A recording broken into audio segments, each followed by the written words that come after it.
ত্রিপুরা সরকার থেকে যে জিআরবিটির ডকুমেন্ট ভেরিফিকেশনের লিস্ট আউট হয়েছে, সেই লিস্ট নিয়ে অনেকেরই অনেক ডাউট রয়েছে।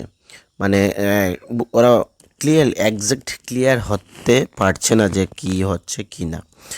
আজকের এই ভিডিওতে আমরা সম্পূর্ণ ডিটেলসে আলোচনা করব যে এই যে জিআরবিটি থেকে যে লিস্ট আউট হয়েছে গ্রুপ সির, মানে অ্যাকচুয়াল ব্যাপারটা কি এবং কিভাবে হয়েছে, সম্পূর্ণ এরাই কি চাকরি পেয়ে যাবে যাদের লিস্ট আউট হয়েছে বা যাদের ডকুমেন্টস ভেরিফিকেশনের জন্য ডাকা হয়েছে এবং কোন কোন পোস্ট সেখানে রয়েছে, সবগুলো আজকের এই ভিডিওতে আমরা ডিসকাশন করব। ঠিক আছে, তো ভিডিওটি খুবই ইনফরমেটিভ হতে চলেছে। তোমাদের অনেকেরই অনেক ডাউট রয়েছে, ওই ডাউটগুলো আজকে ওই ভিডিওতে ক্লিয়ার হয়ে যাবে। তো ভিডিওটি তোমরা শুরু থেকে এন্ড পর্যন্ত নিশ্চয়ই দেখবে। সঙ্গে তোমরা যারা বিভিন্ন কম্পিটিটিভ এক্সাম, যেমন আগামী দিনে যে forester, forest guard, jail police, হাইকোর্টের যে এলডিসির এক্সাম আগামী 28 তারিখে হতে চলেছে, ওই এক্সামিনেশন বা অন্যান্য অনেকগুলো এক্সামিনেশন ত্রিপুরাতে হতে চলেছে আগামী দিনে। ওই সকল এক্সামিনেশনের জন্য যদি তোমাদের কারো নোটসের প্রয়োজন পড়ে থাকে, তাহলে তোমরা এই নাম্বারে যোগাযোগ করবে। এই যে নাম্বার রয়েছে, এই নাম্বারে যদি যোগাযোগ করো, তাহলে একদম অল্প টাকার মাধ্যমে তোমরা সিলেবাস ওয়াইজ নোটস পেয়ে যাবে, যেগুলো তোমাদের এক্সামের পয়েন্ট অফ ভিউ থেকে খুবই গুরুত্বপূর্ণ হবে। কারণ এই যে আগামী দিনে হাইকোর্টের মধ্যে যে এলডিসির এক্সাম হতে চলেছে, সেখানে 8,713 জন ক্যান্ডিডেটস কোয়ালিফাইড করেছে ফর রিটেন এক্সামিনেশন। তো কম্পিটিশন লেভেলটা কতখানি হাই হতে চলেছে তোমরা সকলে জানো। তো যদি সেই অনুসারে প্রিপেয়ার্ড না থাকো, তাহলে কিন্তু এক্সামিনেশনগুলো ক্র্যাক করা সম্ভব হবে না। তো তাদের জন্য তোমাদের নোটসের প্রয়োজন পড়ে। যাদের কাছে অলরেডি আছে সেটা অন্য ব্যাপার, আর যাদের কাছে নেই সবাইকে বলবো নোটস সংগ্রহ করেও তোমরা ভালোভাবে নিজেকে প্রিপেয়ার্ড করে রাখো। সবার প্রথমে যে জিআরবিটির পক্ষ থেকে যে রুল নাম্বারসগুলো আউট হয়েছে এবং যাদেরকে ডকুমেন্টস ভেরিফিকেশনের জন্য ডাকা হয়েছে, সবাইকে এই যে অ্যাপ্লিকেশন, এই যে একটা ফরম্যাট রয়েছে, এটা ফিল করতে হবে।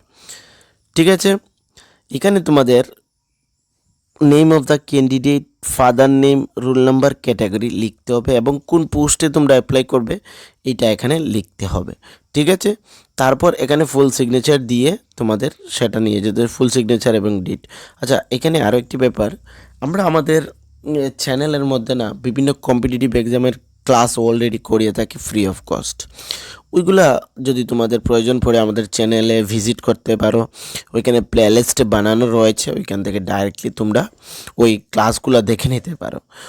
অন্যথায় ওই পিডিএফগুলোও তোমরা পেয়ে যাবে আমাদের টেলিগ্রাম গ্রুপে। নিচে ডেসক্রিপশনে টেলিগ্রাম গ্রুপগুলোর লিঙ্ক থাকবে, ওইখান থেকে জয়েন করে পিডিএফগুলো ডাউনলোড করে নেবে, যেগুলো এক্সামের আগে তোমাদের অনেক কাজে লাগবে।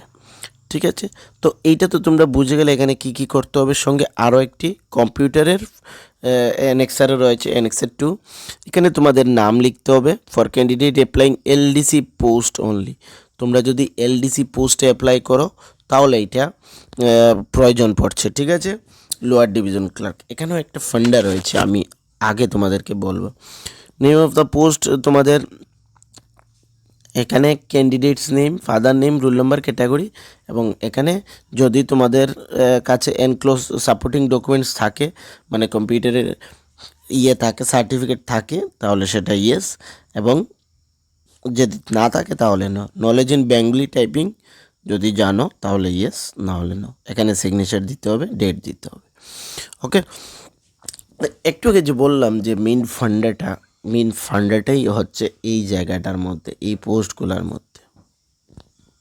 ঠিক আছে, কি জানো এখানে তোমাদেরকে কি বলা হয়েছে?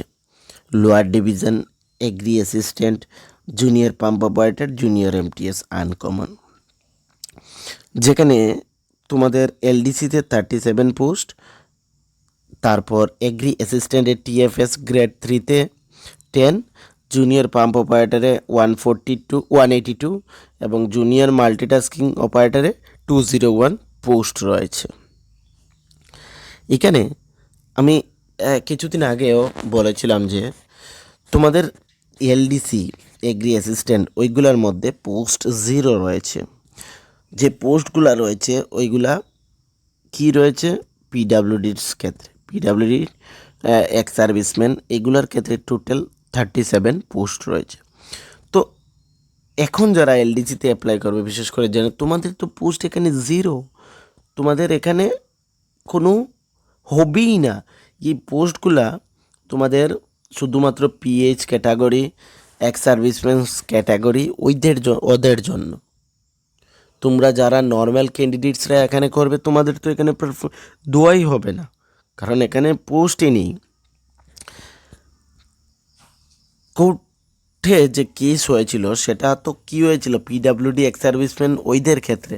এখানে জেনারেল অলরেডি যাদেরকে রিকমেন্ড করে এটাকে 0 করে দেওয়া হয়েছে, সেখানে তো তোমাদের কোনো স্থানই থাকবে না।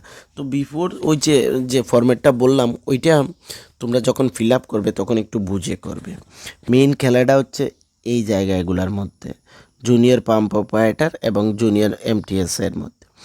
এখানে তোমরা যখন এলডিসি করবে তখন তোমাদের যদি থাকে না, আইটিআই সার্টিফিকেট থাকে না, তাহলে তোমাদের কি বলে দেবে, ডাইরেক্টলি রিজেক্ট হয়ে যাবে।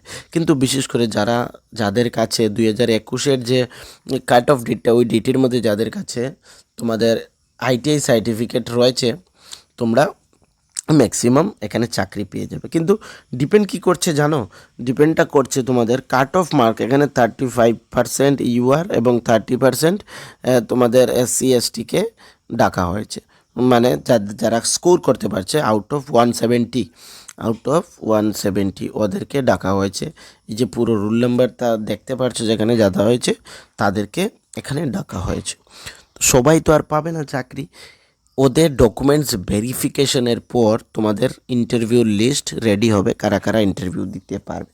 এখন যারা আউট অফ 170 মধ্যে যারা 35% ইউআর এবং 30% এসটি সবাইকে ডেকে নেওয়া হয়েছে। প্রথমে কি করেছিল ওরা, সেপারেট এই যে এইগুলো টেকনিক্যাল পোস্ট, কিন্তু এইগুলোর জন্য সবগুলা একই সাথে ইন্টারভিউ নিয়েছিল। এখন আর হবে না। এখন কী হবে জানো, এই যারা সার্টিফিকেটগুলো আছে এবং তারপর একটা কাট অফ লাগবে, ঠিক আছে। এটা তো নর্মাল কাট অফ 35 ইউআর এবং 30 তোমাদের এসসি এসটি। এখন তোমাদের আফটার ডকুমেন্টস ভেরিফিকেশন আরও একটা লিস্ট রেডি হবে, অ্যাকচুয়াল কাট অফ যেটা যাবে। এই পোস্টগুলোর থেকে তো 1:3 কত ছিল আমার সেটা মনে নেই, 1:3 না 1:5 ছিল, সেই অনুসারে নিয়ে ওদেরকে ইন্টারভিউ নিতে হবে। তো তার জন্য তোমার কাট অফ পড়বে।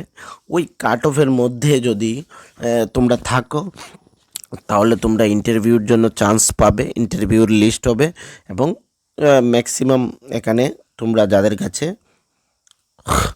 আইটিআই সার্টিফিকেট রয়েছে তোমরা চাকরিটা পেয়ে যাবে। এখানে ইউআরের ক্ষেত্রে 79 পোস্ট, এসসির ক্ষেত্রে 59, এসসির ক্ষেত্রে 31, টোটাল 169 পোস্ট।